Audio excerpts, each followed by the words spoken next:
Today we celebrate the first glorious anniversary of the Information Purification Directives. We have created, for the first time in all history, a garden of pure ideology, where each worker may bloom, secure from the pests, obeying contradictory thoughts. Our unification of thoughts is more powerful a weapon than any fleet or army on earth.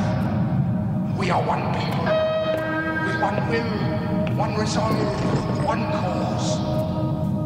Our enemies shall talk themselves to death, and we will bury them with their own confusion. We shall prevail. On January 24th, Apple Computer will introduce Macintosh. And you'll see why 1984 won't be like 1984.